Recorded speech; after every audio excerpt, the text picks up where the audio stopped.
We're not with all participants yet, so we'll give it a minute before we start.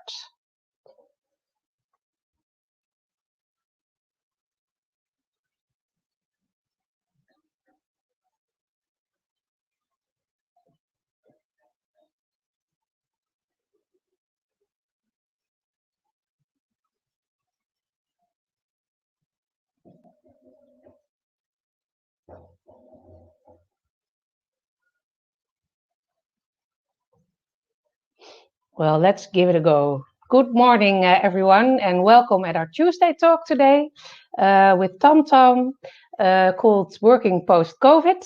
My name is Emke Daniels, and I'm Community Manager at HR Community. We will be doing this Tuesday talk in English because we had a quick look at the viewers list and decided that might be best because a lot of you might not be speaking Dutch or not be speaking Dutch very well. So we'll give it a go in English. If you have any questions, you can ask them in the chat box on your right of your screen. And if you want to ask the question in Dutch, that's fine, and I will try and translate it for you. Today we have Arne-Christian Van Der Tang, CHRO at TomTom, and Birgit Woudstra, Change and Program Lead at TomTom. And we are very happy that they are willing to share their vision on working post-COVID. At TomTom, they call it WHAT, which is short for working at TomTom. And we are very limited in time, so I will not be spending any more minutes of this time, and I will briefly give the words to Birgit or Arne-Christian. If you have any difficulties, technicalities, just give us a notice in the chat, then we'll try and fix it. And I'll wish you all the best. Hello, everyone, and thank you for the introduction, Emke, and thank you, everyone, for joining our Tuesday talk. And Birgit and I are going to tell you the story of what today, how it came about, and what it is today. We would also, of course, love to tell you everything there is to know about TomTom, about our 4,500 employees in 30 different countries that are on a mission to create the future of mobility and location technology, about the impact the pandemic has had on our business and mostly on our people, and how we've been dealing with the consequences of the pandemic. But alas, we have no time for any of that. Instead, we're going to share with you our response to the working from home situation and how this has forever changed the way we look at the future of work. There's no need to tell you about those far-reaching consequences of the pandemic. Confronted with a new reality, beyond the grave concerns that we had and everybody had about health and safety, the world went from traffic jams to clean air in a matter of weeks, empty offices and overcrowded homes. We called it early and we closed our offices early March so that we could focus on logistics. First of all, equipping all of our TomTom'ers with the right materials and the right setup to actually work from home. And that wasn't easy because we had about 600 people in different places of the world that had never worked from home and didn't have that right setup. And so that was one. Also, we needed to figure out screen sharing and unmuting ourselves at the right point. Also, we needed to learn, obviously, that when you're in a video presentation, you don't suddenly get up to get a coffee when you're still wearing your pajamas. But most importantly, we were focusing on health and safety of all of our employees, but also their families. As soon as we had those logistics sorted out, we could focus on productivity, on connection, and new ways of collaboration. And though it was never easy for all of our TomTom'ers around the globe, those who were home alone, those with families and kids not going to school, but also for people managers and for all of us to adapt to this new reality, we quickly managed to do that and had learned many things in the process. So what is it that we learned? Well, quite quickly, first of all, congestion was a thing of the past. And of course, congestion being part of our business model, that had an interesting twist to it. We also learned that working from home, actually, when done right, and when you continue the conversation, working from home is perfectly manageable. Now, of course, there are many caveats because some jobs just need to happen in the office, and some people were really not equipped to do that or really did not have the home setup to do it. But overall, as a company, we were managing perfectly. Also, one of the things that we learned is that having meetings over distributed meetings, so meetings over different locations, were much more effective than ever before. And of course, with all those different offices around the globe, that was definitely very relevant for us. And with that also, we learned about a level playing field. If everybody's working from home, everybody is the same. And so we no longer had that distance between head office and remote offices. It was really a level playing field for all of us. So gone was that distance. Also, as a leadership team, we learned that actually, by the fact that we're all home, we were learning, we were much more accessible. And the fact that we, were on video, and like myself, I'm in the attic, or we had our CEO with in his living room talking to us, that really created a different type of leadership and different accessibility of our leadership. Also, we learned, or mostly I learned, that you should never get two puppies at the same time, no matter how cute they are. It's very important to remember that next time around. And we also learned, of course, that employees were hating it, especially those who were struggling with it. But many more were loving it. And actually, employee feedback was that saying that even though they were not necessarily more productive when at home, they made much more effective use of the time available to them, also giving them much more opportunity to spend time with their family and to work out and do all the healthy things. But people were actually very effective with their time. But most of all, we learned how to use instant employee feedback really to benefit the employee experience. And so we've gone out of our way to really use everything that we could with quick surveys and using Glint, our engagement provider, for all of that. So from that initial feedback, which was overwhelmingly positive around, first of all, how we've been dealing with the pandemic, but also the response to working from home. Our employees were loving it. So that feedback showed us that there was an opportunity to forever change the way we were looking at working from home. Now, you should know that TomTom, traditionally we weren't, we were quite divided actually when it came to the whole concept of working from home. We didn't have a global one-size-fits-all policy. We actually never really made up our mind how we felt about it. And of course, we did have many employees in different parts of the world who would work remotely, like salespeople, etc. But beyond those functions, we didn't really have a stance on it.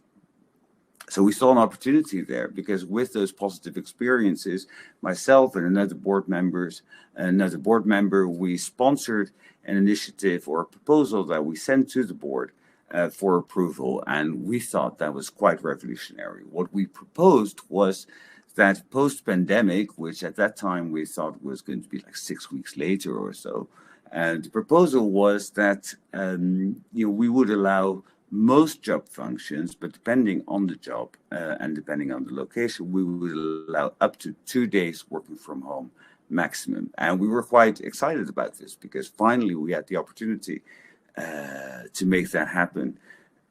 So as excited as we were, but also a little bit anxious because we didn't think we were going to pull it off. So we went into the board meeting, had written a nice proposal. We looked at the marketing angle. We looked at, the impact that, if all companies would do that, what the impact would be on congestion and traffic and all of that. So we had it all figured out, but we were nervous. So here we are in this board meeting, and it was dismissed. It was dismissed because it was definitely not progressive enough. It was way too conservative a proposal. It was not going to allow us to hire the talent that we would need, to retain the talent we would need, because quite quickly in the board also everybody came to realize that this pandemic had changed the way not only at TomTom we look at work, but actually how the world looks at work and at work location. So we were sent back with a much bigger assignment. The assignment was re-engineer the company in such a way not only to accommodate working from home, but to organize it in such a way that we would become truly workplace agnostic. Well, easier said than done. We then quite quickly realized that this is, of course, beyond an HR initiative. And if we're going to re-engineer the way we work entirely, we would have to look at it from multiple angles and really have to consider consequences. And in the first brainstorm, already we established, well, actually, this is quite big. Re-engineer the company is quite big. So what we did, we pulled a team of people together from different parts of the organization: engineering manager from Woods, a data analyst, an HR manager from the West Coast, the HR business partner, Birgit as a product manager in employee experience. And we pulled these people into a room, into a virtual room, obviously. And we gave them that exact assignment: re-engineer the company such a way to not only accommodate working from home, but to truly become a workplace agnostic company.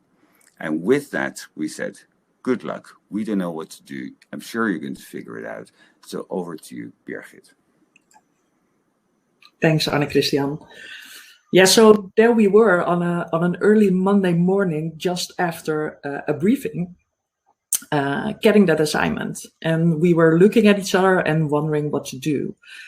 We were just a bunch of people in different time zones with different backgrounds, pulled into that virtual room. We had 2 weeks, and we had this exciting but overwhelming challenge to come up with a plan to transform our company. And we were asked to do something with design thinking. So we decided together to run a design sprint during those 2 weeks. And since the topic that we were dealing with was so massive, we took the whole first week for the first step, the empathizing phase. And during this week, we created representative groups of people that we could interview. We created a survey and surveyed a sample group of people. We also took a really deep dive in all the external research that we could find. And we did all of this to fully and truly understand our challenge and the needs of our employees that related to it. And after that, in the second week, we narrowed it all down and we defined our problem statement.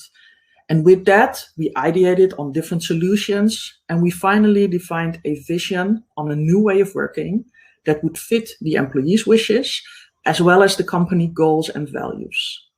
And next to that, we also created the outlines of a program on how to deliver this vision. We validated all this with our stakeholders, and we presented our report out to the boards. And this is what our vision looked like. You can read it with me. We are transforming our way of working because we want to organize our company in a way that TomTom'ers and their teams can achieve more, independent of their work location. So we empower them with the flexibility to choose their own work location. And with that vision, we also defined 7 guiding principles. And we developed those to direct the program, to set some boundaries, and also to make sure that all the different components and solutions that we were to create would be aligned with each other. There are things in here about preserving what's good in the company, about making sure that the transition will last, but also, for example, about flexibility being a two-way street. You have a choice as an employee, you have that flexibility, but when needed for the company, we also expect it back. And we quickly got an approval on this report out, where this vision and those principles were part of. And the next step was organizing ourselves and set up the program. This is also when we came up with our name, What? Working at TomTom. So this is what our program structure looked like. It consisted of a core team in yellow. Those were more or less the same people as in the original design sprint team. But for instance, we've added finance to it. Then we defined 5 work streams to cover all the different topics related to what. So we had the future office strategy group, the HR and legal team, culture and comms, learning and development, and technology and security. And each work stream was represented by a lead. And those leads worked together closely with the core team to align everything into one concept. And next to the alignment, the core team focuses mainly on the overall project and change management. Then on the right, you see 2 important groups to us. And those groups are there to validate and steer our project. First, we have in red the executive voice group, which consists of board members who will direct the project on a more strategic level and also take decisions when needed. And next to that, you find the user voice group in gray, and that's to involve our employees and continuously validate our ideas, our comms, our training and other materials with them.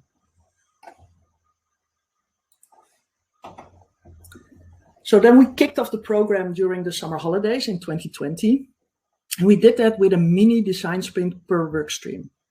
And each of those design sprints was facilitated by one of the core team members to make sure that everyone in the program, around 40 people, had the same experience, that we made sure that we handed over all the information and basically get them to the same level as where we were.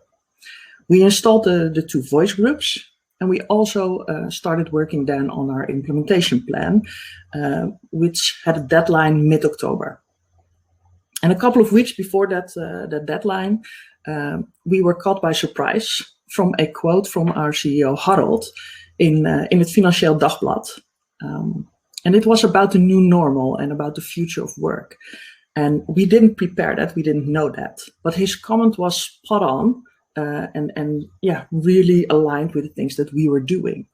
So we knew right then that we were on the right track.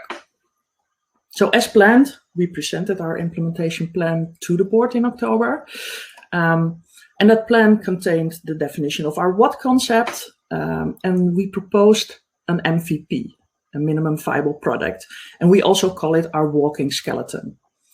We included also the needed resources in that document, a business case, and a high-level roadmap for the next iterations, where we put more flesh to the bones of our walking skeleton. Again, we got an approval almost right away from the board, and then we really had to step up and deliver. So as planned, as you can see by the red dot on the slide, we launched what at the beginning of this year, on Jan 1st. That walking skeleton that we launched then consisted of the bare minimum that each of the 5 work streams needed to deliver in order to make sure that we offered a whole and integrated solution. So there were the allowances, a monthly and a one-time allowance. There was the future office strategy on our 40 plus locations. And we identified 3 case study locations among them. Locations that we would redesign and then be able to test our concept in practice. We also introduced enhanced security measures and selected our main collaboration tool. We didn't have that until then. And finally, we created a change management plan focusing on 3 audiences: our managers, our employees, and our new joiners. And after that initial launch in January, we kept adding features to what. And we especially started executing on our change management. We did extensive comms. We created a managers training called What for Managers. We also developed a site owner toolkit. So the people managers and the site owners could lead their communities and their teams. And just before summer, we launched an external campaign to promote our what proposition to possible future hires. And recently, also during summer, 2 of our case study locations reopened in a full new what design. Those are locations in Ghent and Hanover. Locally there in those 2 places, we installed a local user voice group to make sure that we can give support to the people locally, but also receive immediately direct feedback from the people there. And now with all the COVID restrictions being lifted on several locations, we are really looking forward to see our concept in full reality in practice. At this moment, we are also working on a what guide. This is an interactive tool that we're developing, and that tool enables us to publish tailored content to local audiences with the right timing. So we have a global message that we can tweak for different audiences and with different timing. So besides all the deliverables that are on this slide, there are a lot. There are also things that are ongoing. So for instance, the validation by the executive voice group and the user voice group keeps going on, but also following all external developments on the topic. And furthermore, we are collecting a lot of data from different sources, like AC already mentioned, our Glint survey, our engagement survey. We also participate in a Leesman workplace survey, and we send out a periodic survey to measure our progress in the decision of what ourselves. So every few weeks, we send a small short survey to a new sample group of TomTom'ers to see if people in the company are aware of why we are doing this. Also to check whether they support what or not. And if they feel like they have the right knowledge to be able to actively participate in this change. And finally, also if we need to maybe reinforce certain aspects to make sure that everything sticks. Well, some of you might recognize the ATCAR model here, ATCAR change management model that we're using. And we're measuring on those different elements of that. The scores so far have been very positive, and the in-depth insights can show us differences between sites or units and can really help us to take action when needed and make sure that what is successful for each and everyone at TomTom. Back to you, Arne-Christian. Thank you, Birgit. That was great. We're going to show you a video in a minute that really sums up all the work that Birgit was just talking about and shows you what the concept of what really is. Now, we don't know what working at TomTom is going to look like, say, 2 years from now. It's likely going to evolve through our learnings over time, and we also don't know what type of situation we're going to have to adapt to at that point. Our main takeaways so far have really been around those 4 areas you see on the screen here.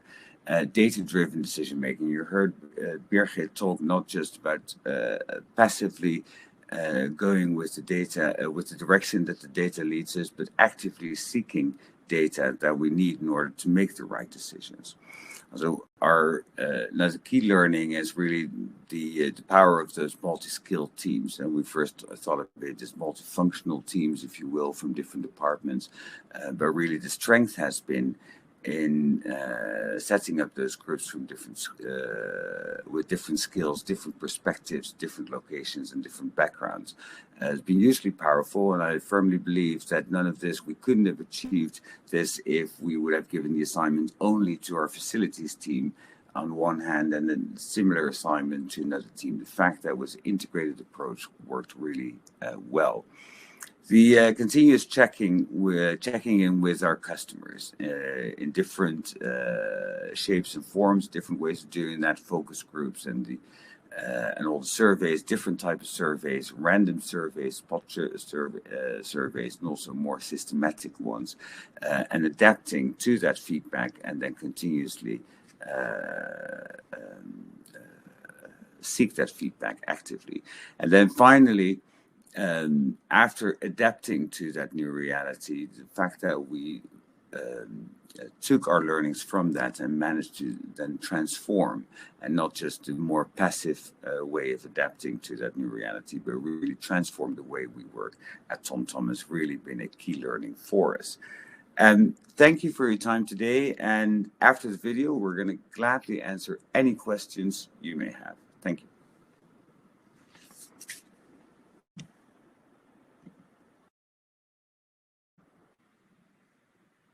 Remember when we were spending most of our working time in the office, sitting down at our desk for a very big part of the day, emailing colleagues on the other side of the world or sometimes even just a few desks away?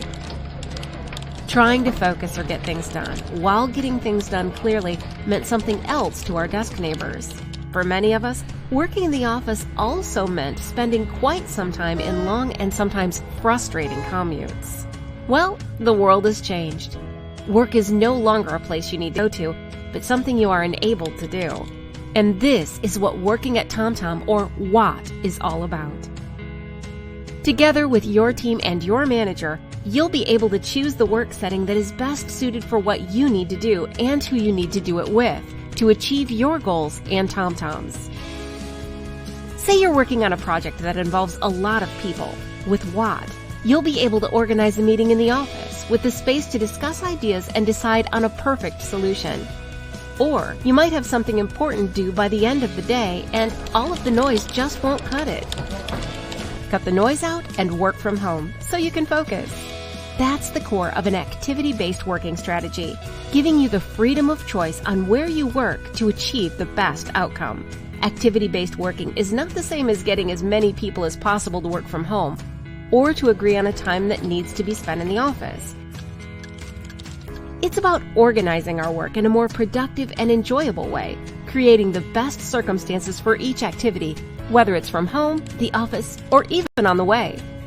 That's why our home workspace will play a bigger role than before. And it's why we wanted to support you in organizing it in the best way possible with the introduction of our new benefits. But there's more to it than that. We must also reconsider our office layout. Having desk after desk doesn't make sense anymore. So we'll be redesigning the office in a way that encourages connection and collaboration. It also means that we'll need an effective and secure virtual working environment with instant access to all the information we need wherever we are, as well as the right tools and behaviors to collaborate and connect with colleagues wherever they are to deliver on our vision. Create the most innovative technologies to shape tomorrow's mobility and contribute to a safer, cleaner, congestion-free world. By letting go of things that are needlessly fixed and adopting a full activity-based working strategy, we will improve our productivity, regain valuable time, learn new skills along the way, and deliver on our vision. So join us in transforming the way we work and make TomTom the place where you can achieve more.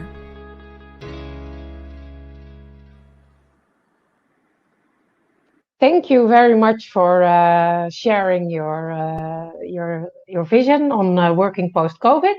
And we had some questions coming in, so I'll choose a few. The first one is from Patrick, and he says, agnostic ? So he probably wants to know, what do you mean with the word agnostic or workplace agnostic? We ditched the word also at some point in the process. But it was we were trying to figure out how to move beyond the concept of to facilitate working from home, and what we're trying to achieve, and where the word workplace agnostic, the term workplace agnostic came from, is really how do we similar to device agnostic. You can have a piece of software that you can install on any type of device, so it's agnostic. And that was the same. So we wanted to transform the way we work, irrespective of work location. We did not want work location to play a role. Okay, thank you. Anouk wants to know, how frequently do you follow up with the different sample groups? Shall I take that? So actually, on the small survey that we're doing, that I was talking about, the periodic one, that's a new sample group every time to make sure that we have a clear measurement. But people also have the opportunity to ask questions or give feedback in that survey. And if they do, then we follow up individually. But the survey is actually only a one-time thing. Okay, thank you. I'm going through this very quickly so we can do as many as possible. Jos wants to know, did you change the office? Yeah. Well, many of our offices, unfortunately, are still closed. Of course, we were pre-pandemic. We were setting up a new office in India, where we have about 1,000 employees. And actually, so midway, we then decided to redesign entirely. Cut down number of desks and create the environment where we could really facilitate not only activity-based working, but really go deep on collaboration, connection, but also allowing for hybrid meetings to take place. As a hybrid meetings where part of the team is in the office and the other part is not. For that, you need proper technology to make sure that people at home or on the beach, as I saw one of the questions there, do not feel like a second-class citizen, right? So so how you organize that is quite important from a technology point of view to facilitate that. And then we have multiple other offices that we're actually going through redesign, or we're moving to a new building where we have indeed. Okay, thank you. And I think we have time for a last question. Annemiek, I will take one of yours. Do you have a view on hiring foreign hires that will live and work in a different location than the entity that they were hired for? Yes, we have a view. Obviously, there's all sorts of legal and tax implications of what we can do. We're learning here, and we always hire internationally. So we bring a lot of people to Amsterdam and to Poland and to India, because obviously, the talent market is the world is our oyster, if you will. But pre-COVID, we would always bring them to the ultimate work location. We've now been experimenting with hiring and having people work remotely if they so prefer. So we do have a process there. We have some governance that ultimately also we take that to that executive voice group when we have decisions to make, because sometimes it works, sometimes it doesn't, but we're learning here, so we stay very close to that. Okay, thank you very much. Sorry, I did not get a chance to answer all of the questions. Maybe we can reach out to some of the people after this Tuesday talk. For now, thank you very much for sharing your story, and thank you very much for viewing, and we'll hopefully meet each other again. Thank you, everyone. Thanks, everyone.